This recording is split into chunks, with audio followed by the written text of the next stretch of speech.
आप सुन रहे हैं कार्यक्रम नमस्कार भोपाल शिखा जैन के साथ और कार्यक्रम में वक्त हमारे अगले खास मेहमान से मुलाकात का।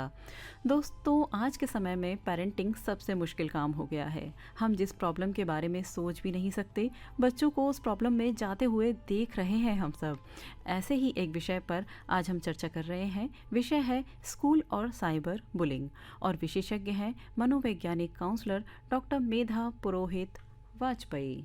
जितने भी जो सोशल प्लेटफॉर्म हैं, Facebook, Instagram, YouTube, WhatsApp group या गेमिंग प्लेटफॉर्म, यहाँ पर अगर हम किशोरों की बात करें या बच्चों की बात करें तो एक बच्चा मान लीजिए दूसरे बच्चे को या एक ग्रुप किसी बच्चे को किसी भी तरह से उसे डरा रहा है, धमका रहा है, खराब मैसेज दे रहा है या किसी फोटो या वीडियो को एडिट करके या वैसे ही वायरल कर रहा है और उसको शर्मिंदगी पहुंचा रहा है, उसको चोट पहुंचा रहा है या अपमानित करने वाले मैसेजेस दे रहा है, तो इसको हम साइबर बुलिंग में शामिल करते हैं। मैम, आपसे जानना चाहेंगे कि साइबर बुलिंग को कैसे पहचाने किशोर, क्योंकि मजाक और प्रताड़ना में अंतर बहुत ही बारीक होता है। बिल्कुल सही कहा आपने। कई बार ऐसा होता है कि बच्चे बुलिंग करते हैं, फिर अगर उन पे कोई कंप्लेन करता है तो कहते हैं नहीं नहीं ये तो मजाक था। तो ये बहुत बारीक अंतर है और ये किशोर ही तय करेगा या वो बच्चा ही तय करेगा कि वो उसको उस बात को मजाक के तौर पर ले पा रहा है या उससे वो आहत है या उससे वो डर रहा है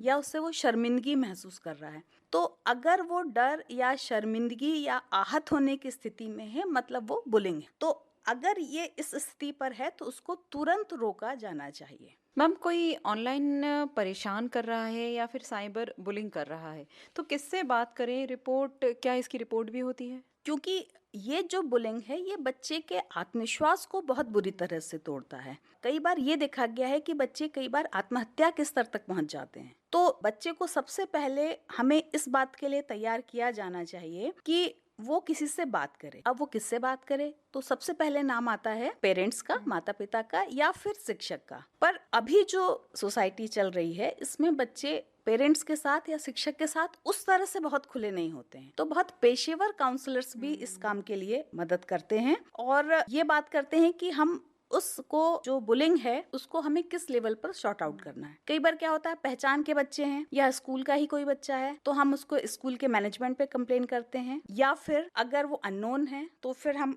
1930 पर एक कॉल लेते हैं। क्योंकि शिखा जी, इस समय क्या हो रहा है ना कि हमारे देश में अभी इतना कड़ा कानून नहीं है जो हम साइबर सिक्योरिटी के लिए या फिर साइबर ये बुलिंग के लिए कोई हम बहुत कानूनी बात करें, तो हमको अवेयरनेस पे ही जाना होता है। मैम, साइबर अपराध करने वाले किशोरों और उनको बचाने में माता पिता, शिक्षक और दोस्तों की क्या भूमिका हो सकती है? बहुत अच्छा प्रश्न है। सबसे पहले तो हमें एक वर्ड आता है नेटिकेट। जैसे हम एटिकेट बोलते हैं तो इंटरनेट को कैसे चलाना है या उसका हमें कैसे उपयोग करना है, उस तरीके को हम नेटिकेट कहते हैं। शिक्षक और माता पिता ये बहुत छोटे से, क्योंकि आजकल बच्चे 5वीं से 6वीं क्लास से इंटरनेट यूज करने लगे हैं, तो हमको उस स्तर से नेटिकेट सिखाना चाहिए कि हमें सारे इमोशंस, अपनी सारी जानकारी, अपनी सारी पर्सनल चीजें इंटरनेट पे साझा नहीं करनी है। कौन से साइट सुरक्षित हैं, कौन से ऐप सुरक्षित हैं, इसके बारे में भी टीचर्स को और पेरेंट्स को बच्चे से लगातार बातचीत करनी चाहिए। इसके साथ साथ हमें बच्चे को इमोशनली स्ट्रांग भी बनाना बहुत जरूरी है। क्योंकि कई बार क्या होता है कि ये टीनेज बच्चे हैं, इनका कहीं से भी मन परेशान हुआ और उन्होंने सारी भड़ास सोशल मीडिया पर निकाल दी। और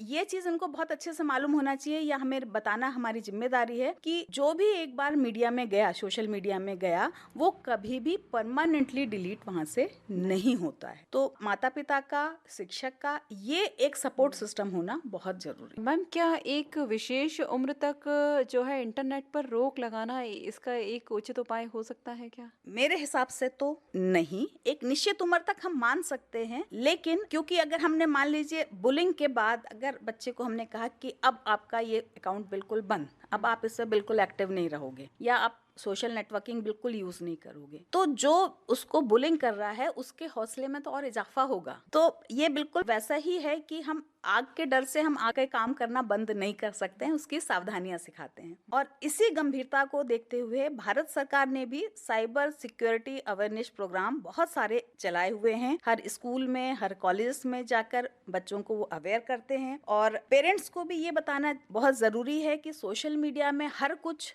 उतना अच्छा और उतना सुरक्षित नहीं होता है जितना वो दिखता है। तो मुझे नहीं लगता कि हम केवल इंटरनेट से हम दूरी बना लें या हम अपने सारे ऐप्स डिलीट कर दें या सबको हम ब्लॉक कर दें, तो ये एक उचित कदम होगा। सुरक्षा को अपनाते हुए हम सही तरीके से इंटरनेट का उपयोग करें तो ये ज़्यादा बेहतर है। जी, आप एक काउंसलर होने के साथ साथ एक बेहतरीन शिक्षिका भी हैं, तो जानना चाहेंगे क्या बच्चों को स्कूल में इस तरह की ज्ञान देना या इस तरह के अवेयरनेस प्रोग्राम चलाना छोटे छोटे से पार्ट के लिए क्या बहुत ज़रूरी है? बहुत ज़रूरी है। ये बिल्कुल उसी तरह से है जैसे आज से कुछ सालों पहले तक हम एड्स के ऊपर प्रोग्राम चलाते थे, हम हेल्थ और हाइजीन के ऊपर चलाते थे या बालिका शिक्षा के ऊपर चलाते थे। अब ये हमारी साइबर सुरक्षा के ऊपर कार्यक्रम WHO और यूनिसेफ ने भी प्रिस्क्राइब किया हुआ है कि हमें ये कार्यक्रम बच्चों के लिए करना ही चाहिए। एक पोर्टल भी है, उस पोर्टल पे भी बच्चे चाहें तो अपना जो शिकायत है वो दर्ज कर सकते हैं अगर वो किसी तरह से साइबर अपराध से पीड़ित हो रहे हैं। राष्ट्रीय